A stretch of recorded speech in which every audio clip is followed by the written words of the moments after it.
Planning a through hike is a lot of work. However, it is a part of the trip that I really enjoy doing. For me, it's a little bit like putting a puzzle together. In just a few days, I'm going to be heading out on a 13-day, 230-mile northbound through hike of the Ozark Trail in Missouri. Doing good planning for a trip like this will reduce the chances of having adversity while you're hiking. So what sort of planning and what sort of process do I go through to plan a trip like this? Well, stay tuned and I'll show you what I do.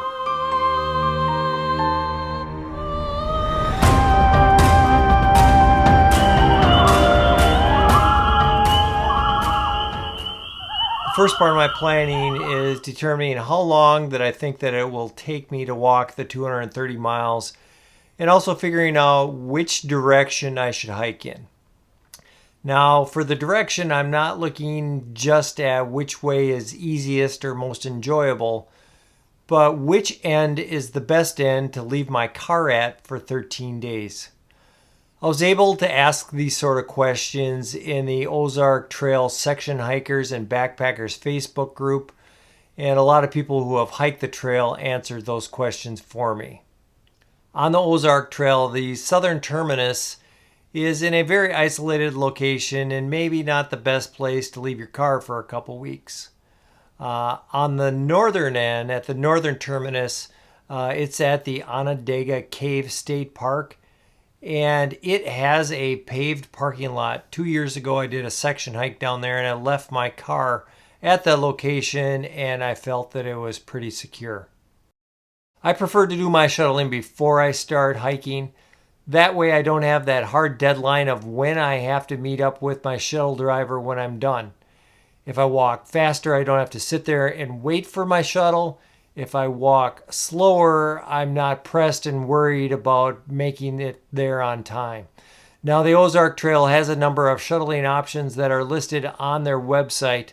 However, I posted in that Ozark Trail Section Hikers and Backpackers Facebook group, and I had a volunteer named Terry offer to shuttle me as long as I was an Ozark Trail Association member. The Ozark Trail is not a point-to-point trail. There are many sections and options for side trails. In order to find my route for a through hike, I went on the fastest known time website, FKT's. Now, I'm not planning to set any record on my hike, but on that website, if you click on the Ozark Trail, it will provide you the route for doing a through hike. You can also download a GPX file that can be imported into a navigation application like Gaia GPS that will provide you the route on the trail. Now that the pre-hiking logistics had been worked out, it was time for me to start planning where my resupplies were going to be. And this is where it got really difficult on the Ozark Trail, because the Ozark Trail isn't on popular through hiking navigation apps like Far Out, and the maps and the way that the website is geared for the Ozark Trail, it's really built to accommodate section hikers and maybe not as much for through hikers. The map that I found on the FKT website and the map in Gaia GPS weren't really that good for showing what towns were close to the trail. The trail does not show up on Google Maps, so I went to the Ozark Trail website to get a better detailed map. On that site, if you go to Explore and then you go down to Trail Directory, it gives you a list of all the trail sections in alphabetical order. If you click on a section and then click to see the map in that section, it brings up pretty detailed maps. The problem is you see these sections and it's hard to determine which sections are actually part of the through hike and in which order they lie. So if you go back to the association's website and you actually click on Trip Planner and insert in 229 to 231 for the total miles, it will bring up the Ozark Trail through hike. If you click on that link, and then click on printable maps for this trip, it will provide the 21 maps for a thru hike in the order from north to south. I couldn't figure that out, and I didn't do it that way. I actually did it the hard way. I took my route that I determined from the FKT website, and I went in and figured out in all of those maps from the different sections which ones actually lie on the route for the thru hike. And then I put them in the right order, and I labeled my FKT map as to where the different sections were on the thru hike. And while I was at it, I actually, as you can see here, labeled where all of the different towns are along the thru hike route and how far they are away from the trail and what amenities are in each town. Based on what the options were along the Ozark Trail, I decided to break my trip up into 3 sections and have 2 resupplies. The 3 sections would be broken up into 3 days, and then after my resupply, another 5 days, and then another 5 days after my second resupply. Doing so would allow me to carry less food in my backpack, and it would break up the hike and give me a little bit of a break where I could recharge my power bank, get some real food, take a little break from the outdoors, get a hot shower, and sleep in a bed. I determined that the best options for me was to stop in Van Buren and to stop at Brushy Creek Lodge. Van Buren is about 3 miles off trail and requires a road walk, a hitch, or some other way to get in and out of town. Brushy Creek has a spur trail that is about a mile off trail. I reserved a room at Big Spring Motel in Van Buren for $70, and it has a bar next to it and a pizza restaurant that I'm sure to visit. There are also restaurants in Van Buren, a gas station, a laundromat, a post office, and other motels. Brushy Creek does have different sized cabins and camping. They have showers and a restaurant. They have TVs and Wi-Fi. They do serve breakfast and dinner. However, they only do that when they have 8 or more people staying at the lodge. So if you're going to be there and you think there might not be other people that time of the year or that time of the week, you might want to ask them and plan to make your own food while you're at Brushy Creek. However, they do have some grills there and they do have some microwaves. So if you plan ahead, you could put something in your resupply to make for yourself while you're staying there. My initial planning for the trip, I measured out distance using Gaia GPS. However, that wasn't super accurate. So I printed out those 23 maps from the Ozark Trail Association website, and I printed them out only at 50%, a little bit smaller. And I cut them up, I taped them together, and I actually posted, you can see here, on my wall. And by printing them at 50%, it was still about 8 feet long. Those maps are a National Geographic map, and they have the mile markers, trail features, and water sources. The mile markers are from north to south for that section only and not for a thru hike. I used those numbers to calculate a more accurate mileage from south to north on my thru hike. I merged all of those PDF files into one PDF file, and I changed the page order around. So the first page will be the southern terminus, and I will walk up through the trail towards the north, and I will have my maps in the correct order. To make things a little bit easier on trail, I took the maps that I have on my wall here, and I started marking using the mile markers that are on the map, my mile markers for a thru hike going northbound. So on my map here, it shows at mile marker 24 of the first section, I'm going to be 5 miles into my thru hike. So I marked 5, 10, 15, and I even marked at the end of each section how far I have went on my thru hike. That'll help me pace myself while I'm out hiking.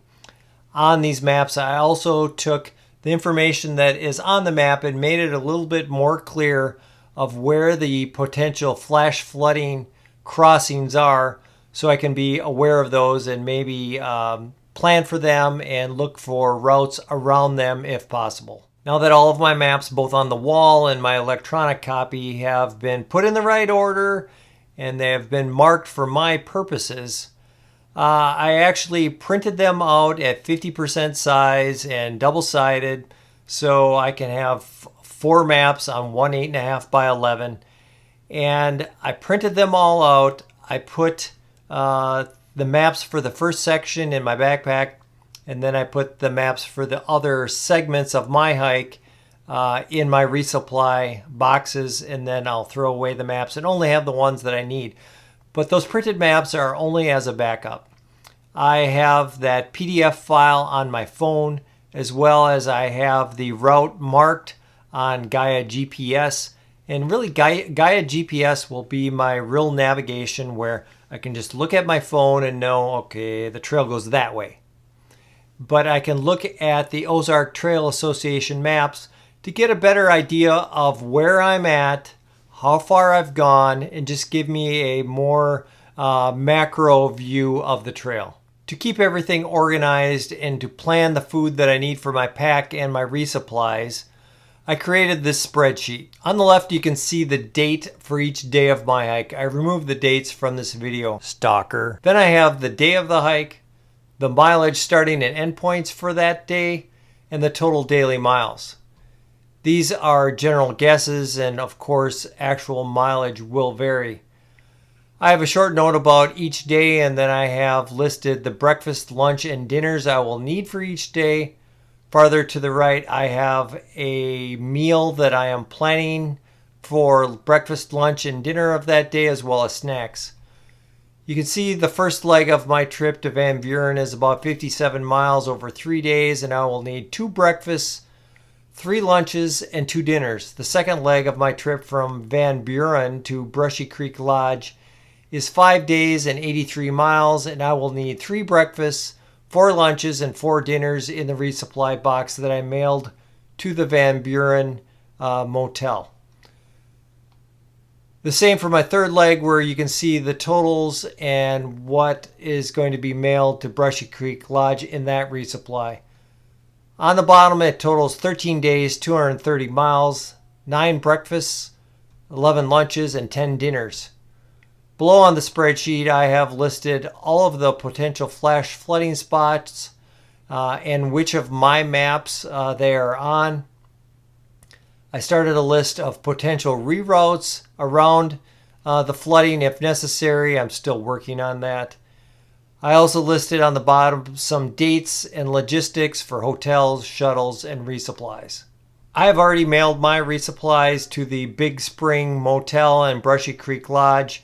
Before you do this, you should call ahead and get instructions for how to do so. On this trip, I'm going to be carrying my Waymark Gear Company framed Thru 40-liter backpack.